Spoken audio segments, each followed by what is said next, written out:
Welcome to this week's Third Party Thursday. My name is Aaron Kirkpatrick and I'm the Information Security Officer here at Venminder. In this video, we're going to cover how to review the control section in SOC reports. Let's start with complementary user entity controls. To find this control section, look towards the bottom of SOC 1 and SOC 2 reports. It will normally be called complementary user entity controls or just user entity controls. These are some of the most important controls in the report. In this section, the vendor is telling you that for their controls to be effective, you have a role in supporting these controls. Not doing so will have a negative impact and increase the risk to your institution. We've seen SOC reports with 0 as they're not required, but we've also reviewed reports with over 75.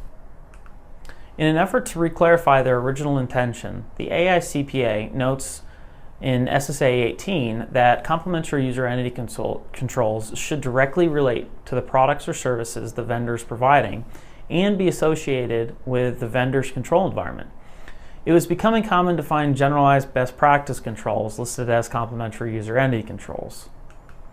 Some vendors structure their controls to where they claim complementary user entity controls are not required and are self-sustaining.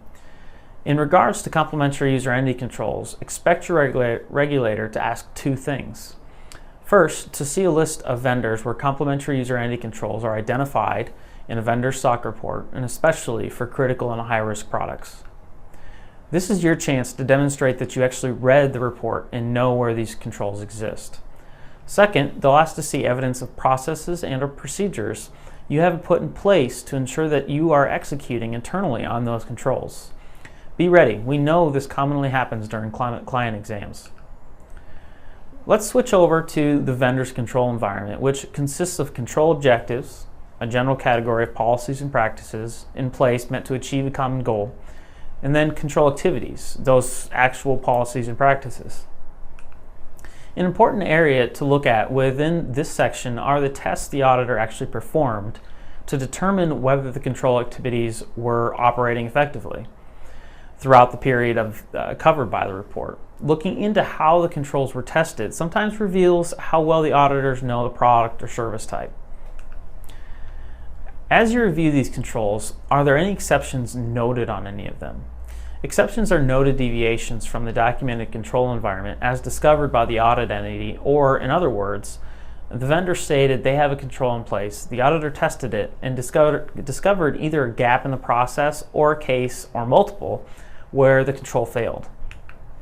A significant exception is one that could have or could still pose a risk to the vendor to the point of internal systems being compromised by malicious outsiders. A common exception we see in our reviews concerns user management, specifically user terminations. We're constantly reporting on exceptions showing months went by without administrative accounts being disabled or deleted. If that user were terminated and was malicious, they've just given extended access to someone with potential for malicious intent that has intimate knowledge of how your system works. It's typical that the vendor's management will respond to exceptions. You should pay attention to these responses in cover mitigating controls that were in place at the time of the exception, as well as processes that may have been in place to fix the failed process. Management responses are either noted in the same area as the control activities, or sometimes they are noted in Section 5 of the report, which you'll find at the end. You should review exceptions and determine if additional action is required. If the noted exceptions are severe enough, the vendor may need to have increased monitoring in your vendor management program. Other actions may include reviewing previous reports to determine if a negative or positive trend is occurring within the vendor's environment. Overall, how well did they cover these items? Were there critical or high-risk exceptions? You should develop a rating system for consistent reviews for all of your vendors.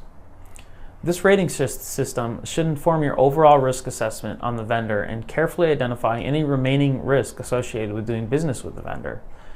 The SOC report is only one element, although an important one, in your overall risk assessment process. So there we go. Now you know where to find the control section, what control activities and activities are, what to look out for in findings and exceptions. Again, I'm Aaron Kirkpatrick, and thank you for watching. If you haven't already, please subscribe to the Third Party Thursday series.